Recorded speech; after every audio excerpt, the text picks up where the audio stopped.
Ես ողջունում եմ գործարալիքին միացած մեր բոլոր լսողներին եւ դիտողներին, հիշեցնում, որ մեզ միացել եք 106 եւ 5 հաճախականությամբ, կարող եք նաեւ մեզ դիտել մեր մուլտիմեդիա հարթակներում։ Այս պահին թարմ ուղեղով զրույցն ենք սկսում, իսկ մեր տաղավարում Դավիթ Ալավերդյանն է, տեղեկատվական անվտանգության փորձագետ, Երևանի Պետական համալսարանի ժուրնալիստիկայի ֆակուլտետի դասախոս, իմ շատ սիրելի դասախոս, ողջունում եմ ձեզ, պարոն Ալավերդյան։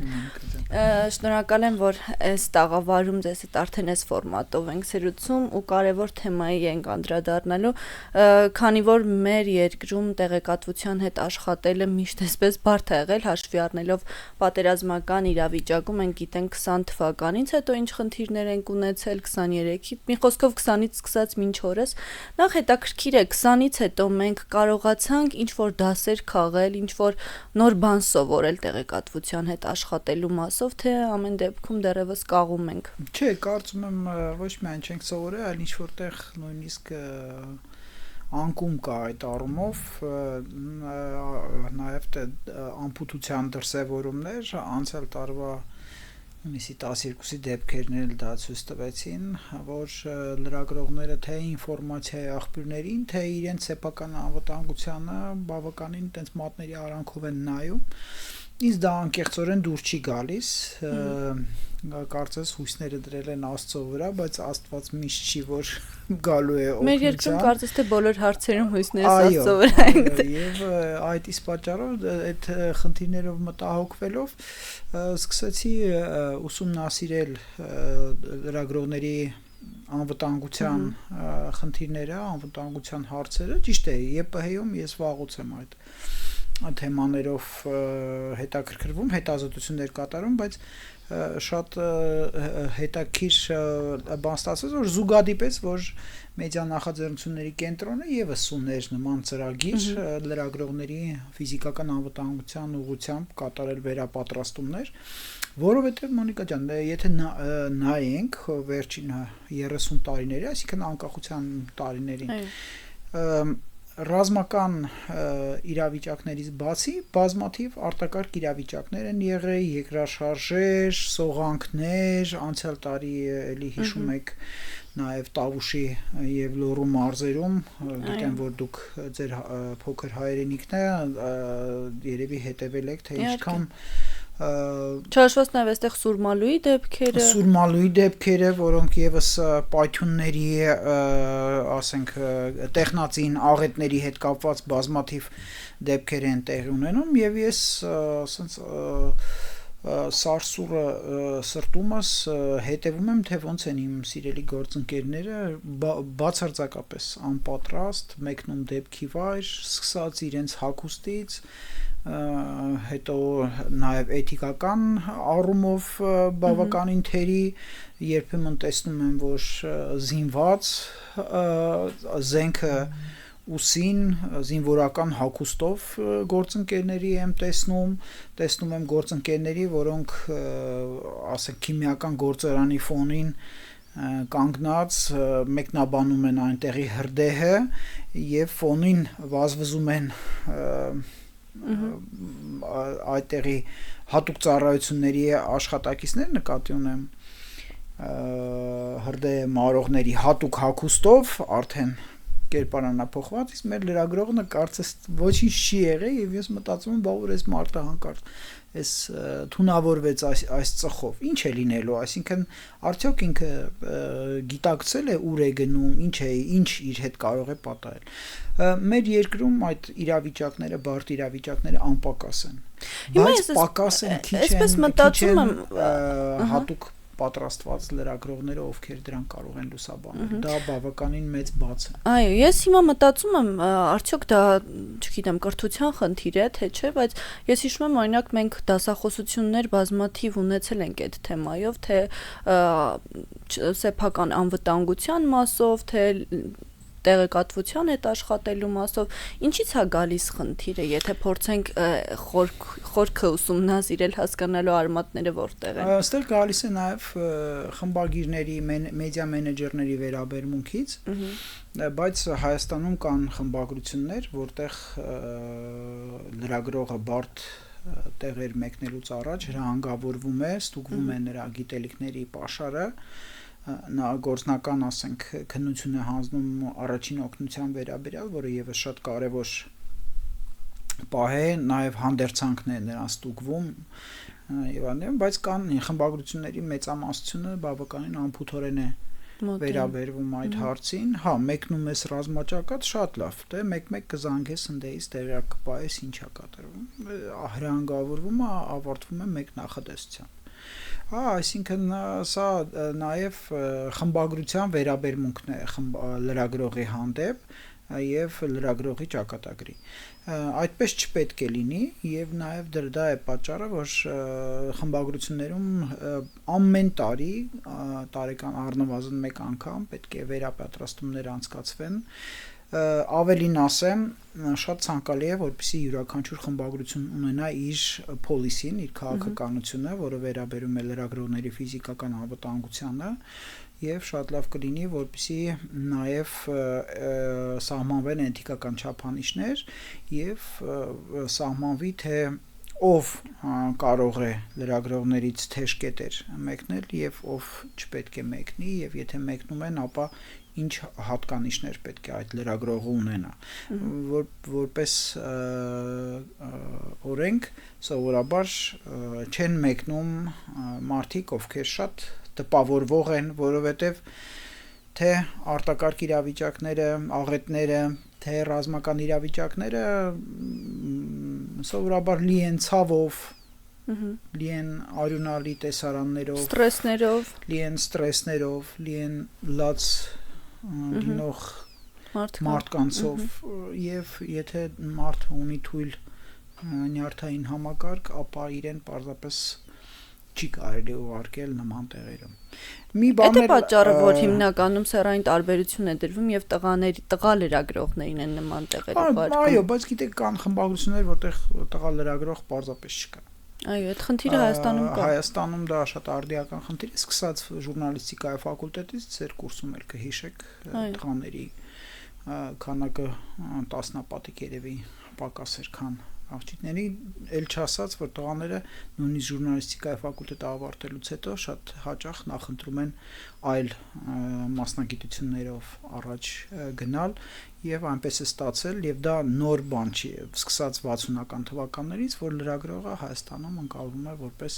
կանացի մասնագիտություն։ Այնպես որ կարող է պարզապես այնպես ստացվել, որ պետք է գնալ ենթադրենք ռազմաճակատ կամ արտակարգ իրավիճակի գոտի եւ խմբագրությունում չլինի պարզապես տղամարդ տեխնացու։ Տղամարդուն նախապատվություն տալիս է նաեւ ֆիզիկական ծանրաբեռվածություն հնարավորության պարագայում, այսինքն հնարավոր է, որ անհրաժեշտ լինի երկար ժամանակ քայլել, հնարավոր է, որ պետք լինի ծանր ուսապարք տանել, հնարավոր է պետք լինի սաղավարտ եւ զրահաբաճկոն կրել, այդ ամեն ինչը նաեւ ֆիզիկական պատրաստության հետ է կապված, ենթադրվում է, որ տղամարդ լրագրողները դրանք կարող է ավելի հեշտությամբ անել։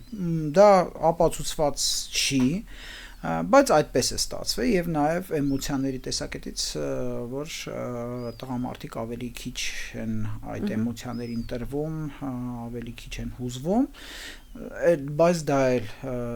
աքսիոմա չի, այսինքն կարող է նաեւ այդպես լինել, կարող է այդպես չլինել, որովհետեւ ես գիտեմ տասնյակ պրոֆեսիոնալ կին ռազմական եւ արտակարգ իրավիճակներ լուսաբանող լրագրողներ, որոնք տղամարդկանցից ավելի վատ չեն լուսաբանում կամ ավելի վատ քիչ չեն տիրապետում իրենց մասնագիտությանը։ Այնպես որ այդ խնդրին չվերաբերվենք որպես ապացուցված, պարզապես խմբագիրը կամ մեդիա մենեջերը որոշելուց առաջ կարող է հաշվի առնել բոլոր այդ հանգամանքները եւ առաջարկել, բայց ոչ պնդել, որովհետեւ ոչ մեկ իրավունք չունի լրագրողին պարտադրել այդ հանձնարարությանը կատարել, առաջարկել, նույնիսկ համոզել, որպեսզի հենց ինքը ստանձնի այդ բանը։ Բայց եթե հրաժարվի, ապա ստիպված պետք է արդեն ընտրությունը կատարի կին լրագրողներից։ Հա, առաջին հերթին իհարկե կարող է պարզապես առաջարկել ով է ցանկանում եւ դրանից հետո արդեն հասկանալ այդ մարդը պատրաստ է հոգեպես, ֆիզիկապես մեկնել եւ մասնագիտորեն տիրապետում է արդյոք էթիկային, նոր դրանից հետո արդեն մշակել մնացած բոլոր մանրամասները, լրացնել համապատասխան հարցաթերթիկ ռիսկերի գնահատման հարցաթերթիկ, թե արդյոք բոլոր ռիսկերը մենք հաշվի առել ենք, այս դեպքում ինչ է անելու լրագրողը, այս դեպքում ինչ է անելու եւ այդպես շարունակ պատասխանել բոլոր այդ հարցերին եւ նոր դրանից հետո վերջնական կողմնորոշվել։ Ռիսկերի հետ կապված իրավիճակները կարող են լրագրողներին նաեւ ֆիզիկական սպառնալիք ներկայացնել, ընդ որում այդ սպառնալիքը պարտադիր չի հակառակորդից գա, կարող է այդ սպառնալիքը գա նաեւ հուզված տեղացիներից, որոնք փրկվելու կամ իրենց հարազատների կյանքը փրկելու համար պատրաստ են ցանկացած օտար մարդու պարզապես ֆիզիկական բռնության ենթարկել եւ ովքեր եղել են Հայաստանում։ Գիտեք, նման դեպքեր պարբերաբար են լինում, դրանք շատ չեն բարձրաձայնվում, պարզապես լրագրողները ըմբռնումով են մոտենում տեղացիների այդ վիճակին, բայց նման իրավիճակներ կարող են առաջանալ, եթե կա ներքին լարում եւ նաեւ խուճապ։ Փորձը ցույց է տալիս, որ խուճապի դեպքում մարդիկ հաճախ առաջնորդվում են բնազդներով, այլ ոչ թե գիտակցությամբ, այսինքն կոպիտ ասած ուղեղը անջատվում է եւ միանում է միայն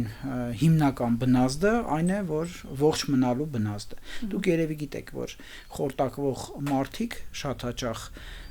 փորձում են խորտակել իրենց փրկողներին։ Հա, օրինակ, եթե դուք ուսումնասիրել եք այդ թեման եւ դա եւս շատ կարեւոր է, հաճախ պարզապես խեղդվողին փրկելու համար հարվածում են, որպեսզի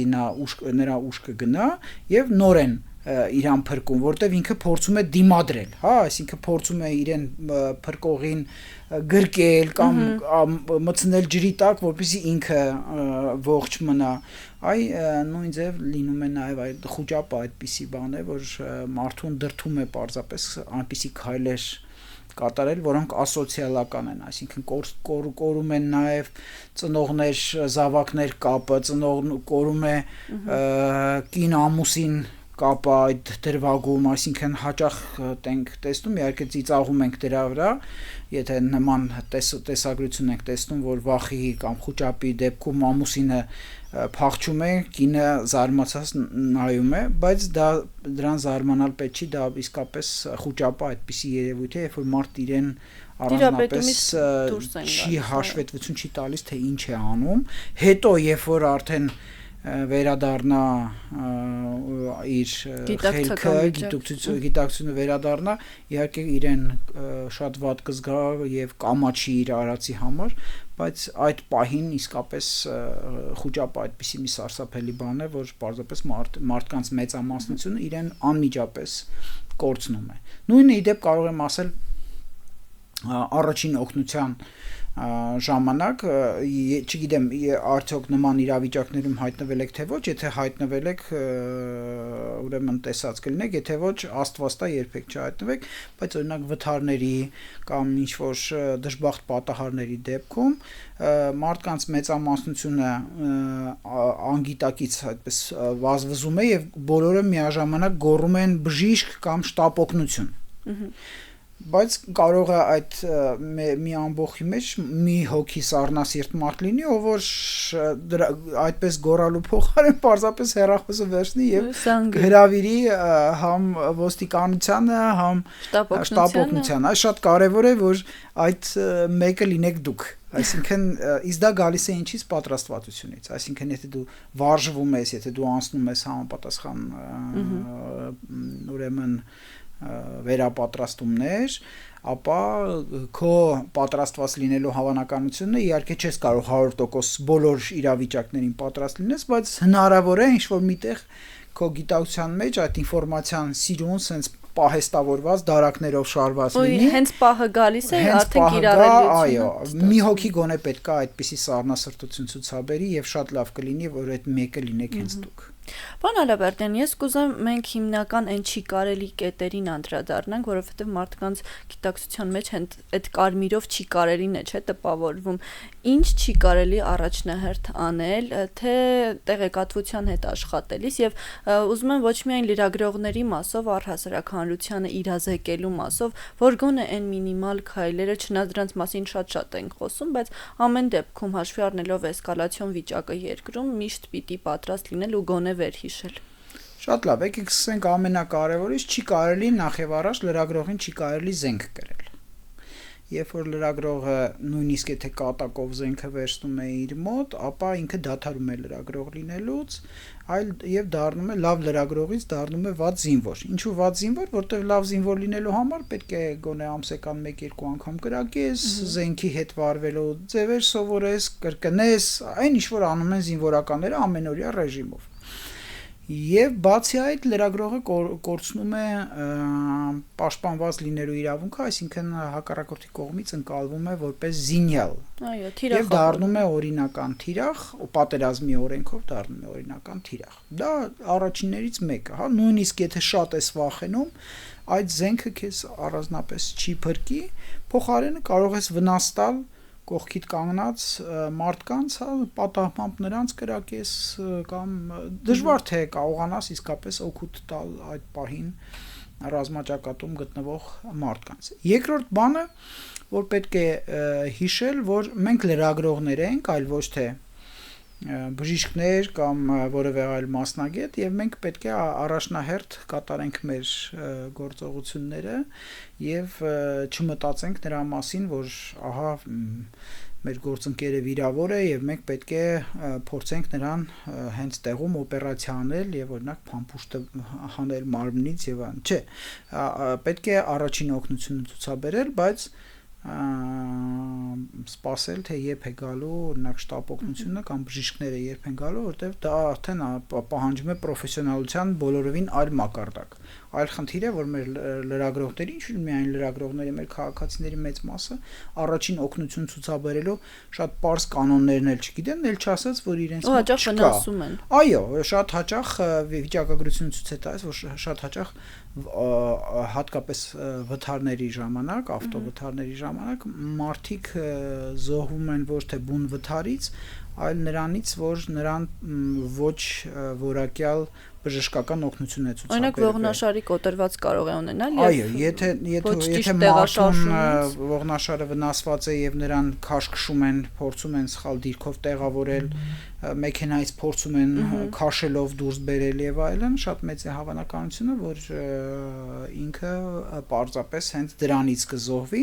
բայց եթե իմանան մարդիկ թե ինչպես է պետք, ինչ է պետք անել նման դեպքերում, որ դիրքով է անհրաժեշտ պարկացնել քաղաքացուն, ապա փրկելու հավանականությունը շատ ավելի մեծ է, այսինքն այստեղ նաև շատ կարևոր սկզբունք կա, որ հանկարծ չվնասես։ Ցավոք սրտի, եթե մենք հեռուստատեսությամբ նայում ենք, հիմնականում հակառակն է քարոզվում եւ մարդիկ մտածում են, որ ուրեմն ճիշտ է այսպես է, դրամ այլ գիտակցության մեջ է տպավորվում։ Այո, այդ առումով ձեզ հետ լիովին համաձայն եմ, ընդհանրապես լրատվամիջոցները եւ ոչ միայն լրատվամիջոցները, այլ սոցիալական մեդիաները լի են կեղծ եւ ապակողմնորոշվող տեղեկատվությամբ, բազմաթիվ են դեպքեր, երբ որ մարդիկ հետևում են այդ տեղեկատվությանը, ապա տեղեկատվությանը, օրինակ շատ հաճախ կարող եք տեսնել խորհուրդներ, ինչպես քաղցկեղը բուժել սոդայով կամ այլ ժողովրդական միջոցներով, շատ բաներ կան, ինքը համացանցը շատ հետաքրքիր բան է, այնտեղ մեծ ծավալի տեղեկատվություն կա։ Դա հրաշալի է, այսինքն ինքը ինֆորմացիա ստանալու շատ մեծ հնարավորություն է տալիս, բայց զուգահեռաբար նաև ապա տեղեկատվություն, այսինքն դեզինֆորմացիա ստանալու հնարավորություն։ Այո, դրա համար նաև մարդկանց մեդիագրագիտությունն է պետք բարձրացնել, որպեսզի մարդիկ իմանան, որ աղբյուրներից արժի օգտվել, որից ոչ։ Հա, եւ այս առումով այնպես չի, որ օրինակ ChatGPT-ն դա միանշանակ շատ ճշմարտացի աղբյուր է եւ կարելի է բոլոր այն խորհուրդներին, որ այն տալիս է, կամ արհեստական բանականությունն ընդհանրապես, պետք է կարելի է դրանց հետևել, պետք է պարտադիր է դրանց հետևել։ Ինքը նույն աղբյուրներից է վերցնում ինֆորմացիան, ինչ որ դուք, եւ առանձնապես չի տարբերում արդյոք դրանք ճշմարտացի են թե ոչ։ Այդ իսկ պատճառով եւ կարող ընդհանրեն ներողություն խնդրել, որ սխալ ինֆորմացիա են տվել։ Ես իհարկե իմ մեր սիրելի ռադիո լսողներին խորհուրդ եմ տալիս տարօրինակ թվա, որ այդ ասպարեզի մարդը այսպիսի խորհուրդ է տալիս, բայց ես խորհուրդ եմ տալիս սահմանափակել ինֆորմացիայի աղբյուրները կամ բաժանել դրանք ստուգված եւ կասկածելի ինֆորմացիայի աղբյուրներին, հա, ստուգված աղբյուրներն են նրանք, ովքեր ձեզ երբեք չեն խաբել, իսկ կասկածելին նրանք ում տված ինֆորմացիան ձեզ 100%-անոց չի թվում, այսինքն արժի դա ստուգել։ Իդեպ ինֆորմացիայի ստուգման համար պետք է ասեմ, տեսեք, եթե լրագրողը հաղորդում է ինֆորմացիա ինչ-որ մի ներկայացման մասին եւ հանկարծ ինչ-որ մի բան շփոթել է կամ միտումնավոր ինչ-որ բաներ է գրել, ապա դա այդ ներկայացմանը կարող է մի փոքրիկ վնաս հասցնել հեղինակության կորուստ կամ հանդիսատեսի, բայց երբ որ նույնը տեղի ունենում ռազմաճակատում, անդառնալի է, ապա այստեղ վնասը կարող է արդեն մարդկային կյանքեր արժանալ։ Այդ իսկ պատճառով նաև էթիկան արտակարգ իրավիճակների լրագրության եւ ռազմական լրագրության բոլորովին այլ է, քան թե սովորական, այսինքն խաղաղ կյանքի ժուրնալիստիկայի էթիկան։ Այստեղ յուրաքանչյուր խոսքը կարող է կյանքեր փրկել, բայց կարող է նաև մարդկանց իսկապես կործանել։ Այդ իսկ պատճառով պատասխանատվությունը շատ ավելի մեծ է եւ յուրաքանչյուր լրագրող պետք է իր յուրաքանչյուր բառի արժեքը հասկանա։ Ոչ մի դեպքում չի կարելի չպետք է լրագրողը հրապարակի զոհերի անունը։ Դա պետք է անի պետությունը, այսինքն նույնիսկ եթե դուք տեղում եք եղել, եթե վստահ եք ովքեր են զոհվողները, չի կարելի նաև էթիկայի տեսակետից չի կարելի, որպեսզի դուք այդ անունները հրապարակեք։ Ինչու՞, որովհետև անունները հաղորդելը հարազատները երբեք չպետք է լրատվամիջոցներից իմանան, որ իրենց հարազատը զոհվել է, հա, դա անում են հատուկ պատրաստված մարդիկ, գնում են, նախապատրաստում են, պիտի մի քանի անգամ ճշտվի վերջնական։ Այո, մենք դեպքեր ունեցել ենք նաև 2020 թվականի պատերազմում, երբ որ անուններ են հրապարակվել, հետո պարզվել է, որ շփոթմունք է տեղի ունեցել եւ մարդիկ ողջ են կամ պարզապես վիրավոր են, էլի ողջ են, բայց վիրավոր են, հա։ Այսինքն դա այնպիսի ինֆորմացիա է, որ չարժի, որ լրագրողները դրա մասին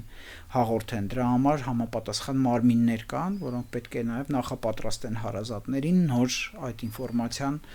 հաղորդեն։ Եվ ընդհանուր առմամբ նաև պահանջում է նման իրավիճակները լուսաբանելը, պահանջում է որոշակի նախապատրաստական աշխատանք լրագրողից, ուսումնասիրել տեղանքը, ուսումնասիրել տեղի ավանդույթները, ուսումնասիրել մարդկանց, չի կարելի մտնել մարդկանց ամբոխի մեջ, ինչ որ բան տարօրինակ հարցերով կամ չարժի հավատալ հավաքված այդպիսի ամբոխին, որովհետև շատ հաճախ իրենք պարզապես ոչ թե իրենց տեսածն են ներկայացնում, այլ հիմնականում ուրիշի ասածը ոնց որ վերցնում են իրանց վրա են արդեն կիրառում, հա, եւ արժի այդ ինֆորմացիան, որ ստանում եք այդտեղ, անպայման արժի ստուգել եւ նույնիսկ վերստուգել ավելի պաշտոնական աղբյուրներում։ Ունի նաեւ իր էթիկան լրագրության այդ տեսակը, այն է, չի կարելի հաղորդել զորքերի տեղաշարժի մասին ինֆորմացիան, չի կարելի հաղորդել թվականակը, չի կարելի հաղորդել, լուսանկարել այդ տեխնիկան եւ հրապարակել եւ բազմաթիվ այլ չի կարելին էլ կա, որտեվ այստեղ լրագրողը նմանվում է ոնց որ բժիշկին, գիտեք բժիշկի բանը հիմնական կանոնը չվնասելն է, հա, եւ այստեղ լրագրողը եւս կարող է օգուտ տալ, բայց վնաս չտալու պահանջը շատ ավելի կարևոր է։ Եվ պետք է իհարկե լրագրողը պետք է նախապատրաստի իր այցը, պետք է նախապատրաստի առաջին անհրաժեշտության իրերը եւ ինքն էլ հոգեպես եւ ֆիզիկապես եւ տեխնիկապես պետք է պատրաստ լինի, ունենալով լրացուցիչ հեռախոս, ունենալով կոնտակտներ եւ այլն, սրա մասին չեմ ուզում շատ խոսալ, բայց իսկապես մի հանգամանքի վրա եմ ուզում ձեր ուշադրությունը կենտրոնացնել, որ երբեմն լինում է, որ ոչ թե լրագրողն է գնում ռազմաճակատ, այլ ռազմաճակատն է գալիս լրագրողի մոտ, ինչպես եղավ օրինակ 2020 թվականին Արցախում, 23 թվականին եղավ Արցախում, երբ որ մարդիկ մեր գործընկերները իրենց համար հանգիստ խաղաղ ապրում էին, բայց թշնամին հարձակվեց, եկավ, գրավեց, զավթեց, այսինքն այնպես կարող է ստացվել, որ նույնիսկ մշակույթ կամ արվեստ լուսաբանող լրագրողը ստիպված կարող է դառնալ նման իրավիճակներում կարող է դառնալ ռազմական լրագրող եւ այս գիտելիքները եթե ինքը ունենա դրանք կօգնեն իրեն ավելի հեշտ տանել նման իրավիճակը Շնորհակալ եմ ձեզ զրույցի համար։ Եթե ինչ-որ այլ հավելում ունեք, որ այսպես ամփոփիչ կուզենաք ասել, ես կուզենայի ասել, որ մեդիա նախաձեռնությունների կենտրոնի հետ մենք հիմա նաև մշակում ենք նոր ծրագիր, որը թույլ կտա ոչ միայն առաջին այդ օգնության ցուցաբերելու ունակությունները ձեռք բերել, այլ ինչու՞ չէ ինքնապաշտպանության առաջին ուրեմն գիտելիքները, առաջնահերթ գիտելիքները հաշվի առնելով, որ նույնիսկ մեր քաղաքային պայմաններում շատ հաճախ լրագրողները ենթարկվում են հարձակումների, այդ թվում նաև ֆիզիկական, եւ ես կուզենայի հաշվի առնելով նաև, որ մեծ մասը մեր սիրելի գործընկերների կանայք են աղջիկներ, որ իրենք տիրապետ էին այդ գիտելիքներին եւ գործնական հենց գիտելիքներին, որ կարողանային իրենց առաջին պաշտպանությունը իրենց համար ապահովեին, որ դրանից հետո նոր դիմեին ուրիշների օգնությանը, ես դա կարևոր եմ համարում, դա միջազգային տարբեր կազմակերպություններ նման նախաձեռնություններով հանդես են գալիս, ես կարծում եմ Հայաստանի համար եւս արդեն շատ արդիական է եւ կուզենայի, որ մեր գործընկերները, երբ որ այդ ծրագիրը մենք սկսենք իրականացնել, եւս դիմեն, մասնակցեն եւ ունենան այդ մասնագիտական գիտելիքները ոչ միայն ռազմաճակատում կամ աղետների ժամանակ գործելու վերաբերյալ, այլ թեկուզ, ասենք, միտինգներ եւ ուրիշ խաղաղ հավաքներ լուսաբանելու ժամանակ։ Թող պատերազմ չլինի, բայց մենք տեղեկացված լինենք։ Թող պատերազմ չլինի, բայց մենք եկեք պատրաստ լինենք։ Այո։ Շնորհակալ եմ ձեզ զրույցի համար, իսկ մեզ լսողներին եւ դիտողներին հիշեցնում եմ, որ թարմ ուղեղով զրույցներ, իսկ առաջին խոսափողի մոտ Դավիթ Ալավերդյան, տեղեկատվական անվտանգության փորձագետ եւ Երևանի Պետական համալսարանի ժուրնալիստիկայի ֆակուլտետի դասախոս, կհանդիպենք։